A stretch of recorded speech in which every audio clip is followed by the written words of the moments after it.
आए थे प्रधानमंत्री जी रेवाड़ी में एम्स का शिलान्यास करने के लिए, लेकिन आपके विपक्षियों का ये कहना है कि उन्होंने नया क्या किया है। ये तमाम चीजें हम पाइपलाइन में लेकर आए थे और 10 साल पहले उन्होंने इसका ऐलान किया था। अभी तो बात सिर्फ शिलान्यास तक पहुंची है।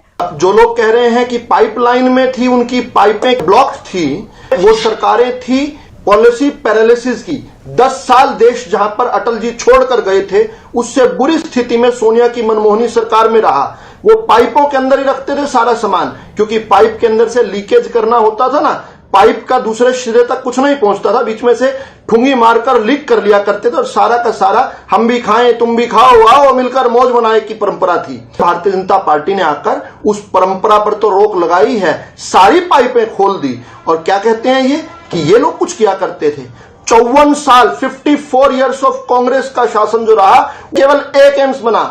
और जब अटल जी की पहली सरकार आई थी उस समय 6 एम्स बने थे और अब 15 एम्स और, यानी कि 15 साल की भाजपा के समय 21 एम्स और 54 साल की कांग्रेस में केवल एक एम्स। ये पाइपों में क्यों रखते थे भाई सामान सारा? कहते हैं कि शुरुआत नहीं की और हम योजना बनाते थे। एक तरफ कहते हैं कि हमारी सारी योजनाओं को पलट दिया।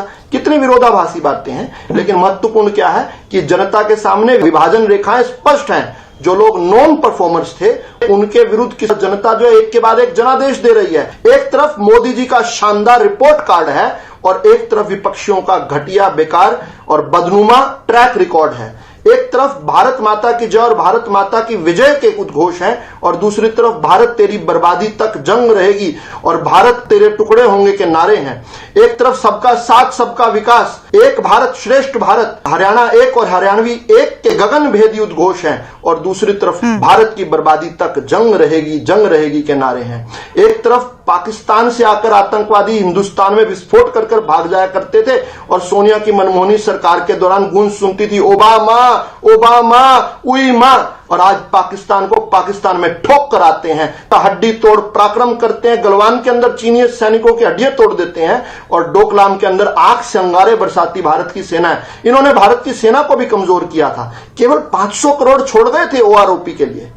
50,000 करोड़ की जो योजना के लिए ये इस प्रकार की शुरुआत किया करते थे। 500 करोड़ जिसमें तो रेवाड़ी के सैनिकों का भी पूरा नहीं किया जा सकता था, इस प्रकार के शगुफे छोड़कर जाया करते थे। भारत फ्रजाइल 5 यानी दुनिया की बिगड़ी हुई 5 अर्थव्यवस्थाओं में रखा गया था 2013 में। अर्थशास्त्री, माफी चाहूंगा, अर्थशास्त्री की सरकार में, सोनिया की मनमोहनी सरकार में। तो आज भारत दुनिया की सबसे तेज बढ़ती हुई इकोनॉमी है। वही एजेंसीज, वही रेटिंग देने वाली कंपनियां जर्जर हालत में छोड़कर गए थे भारत को, डूबती हुई अर्थव्यवस्था, और आज भारत दुनिया की 5वीं आर्थिक महाशक्ति बन गया। ये तो कहते 2050 तक कोशिश करेंगे बन जाए, यहां पर हम 2022 में ही 5वीं दुनिया की आर्थिक महाशक्ति बन गए। इनका स्टार्टअप फेल हो चुका है और देश ने देखा कि आज स्टार्टअप के मामले में भी दुनिया में दूसरे स्थान पर भारत पहुंच गया।